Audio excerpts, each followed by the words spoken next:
So I take it that you want to replace your Samsung TV's backlight. That's probably not going to happen, and let's discuss why. The reason why we're seeing just the backplate is because I just tried to do that and I destroyed my TV. However, this doesn't have to be in vain, and we can learn from this. So to take apart the TV, first we need to take out 4 screws in the bottom. And there are 2 more on the sides, and then again 4 more on the top. Then you usually have your stand here, which is anchored by 4 screws here, and then you have an extra screw here. Then you have this cover here, which needs to be removed. If you don't remove it, you won't be able to take out the backplate. There's an extra screw here, and you need to take the power cord out. Now, this is the easy part, and you should be able to do this really easily, but that was the easy part of this. Let's change the actual guts of the TV there, and we will discuss the next parts. Now that we have our TV on the sofa, and we can take a look at the other parts. So we have these side holders on both sides, on the left side and on the right side, on the top side and the bottom side. And you need to take screws out of each, and each one of them has 5 screws. The bottom part is kind of annoying because you can't take the screws out immediately. For the sides, here and here, you can take the screws out immediately, same for the top. However, you cannot take the bottom parts screws out because this trim is in the way.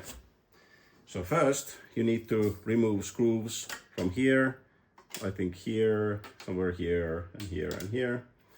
I have already taken those out if you haven't noticed, but in any case, you need to take those out, and after that, the speakers will come loose from both sides, and the bottom trim is now removable. After you get the bottom trim out of the way, you'll be able to access the screws in the bottom, here, here, here, here, and so forth.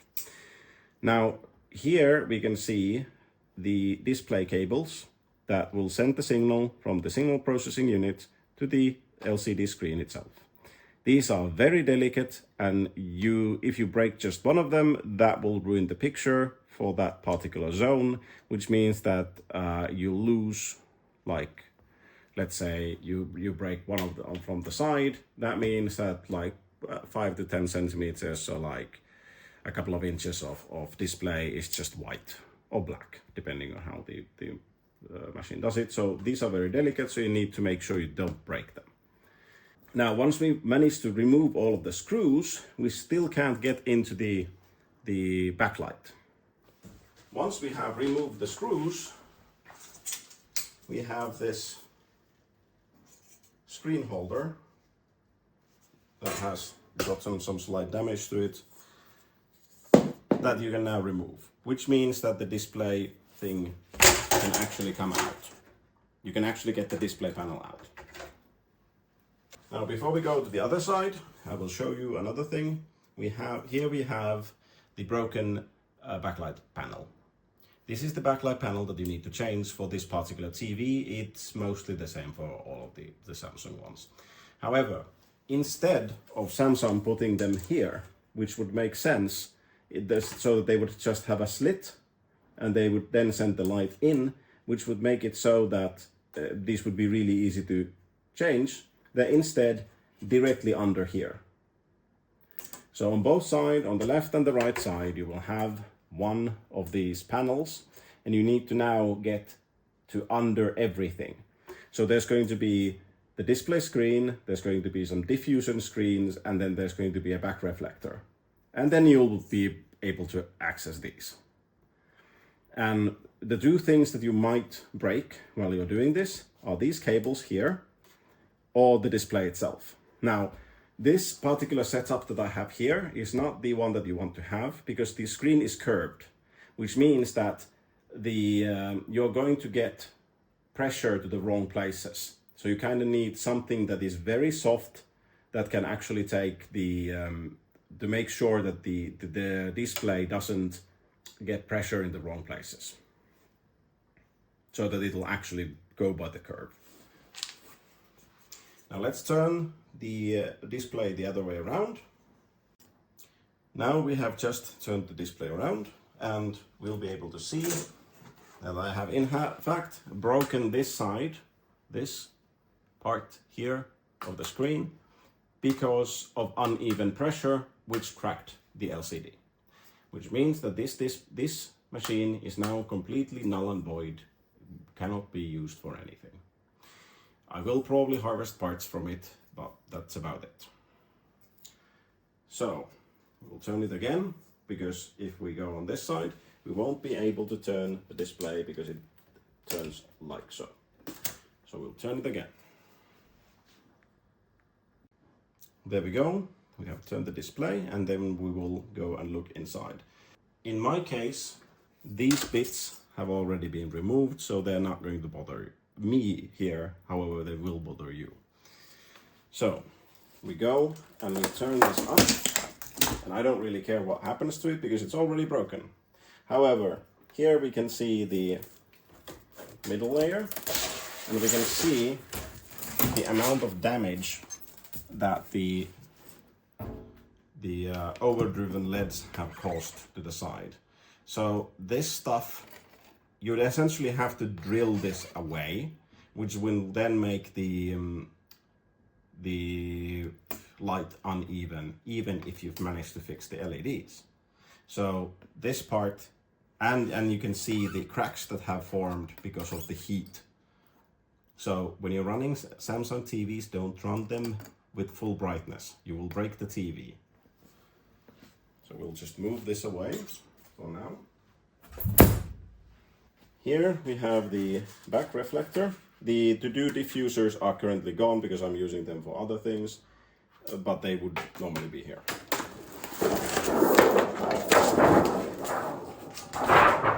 Now, under everything we have these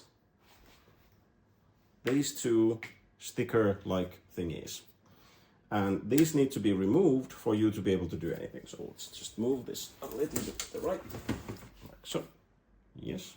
And if we remove these, we now finally have access to the LCD backlight system. So there's two power cables and signal cables that they have here and here. These are very simple to remove. You just squeeze them from the side, and that's it. They are open. So you just do the same for both. There we go, and it's open. Then you just need to remove the screws here, here, here, here, and here. You do the same thing from the other side. You remove this, you remove the connectors, and then you remove the screws from each spot. Now, this is where I broke my LCD. When I was laying the screen back after I had done all of this, it got uneven pressure and it cracked. And if you're not very careful when you're laying this down, you will probably have the same problem. This requires 2 to 3 people to do so that you can actually fix it, because we don't have the fixtures that they have on the factory so that they can do this properly. The replacement itself, so that you take these out and you put the new ones in, that's not that difficult. But the curved display, keeping that thing that's like less than a millimeter thick, keeping that alive is the difficult part. Now, if only these were on the other side, and as we can see, this part here, the LEDs, it wouldn't actually take that long or rather wide hole for these to come through, which would then mean that they would come through from the other side, and then you would have you could replace them from the other side, which would mean that you would never have to touch the screen itself. So this has essentially been made so that it's unrepairable, or rather it is really easy to break the TV while you're repairing it. So that's all I have today. Thank you for watching, and I'll see you next time.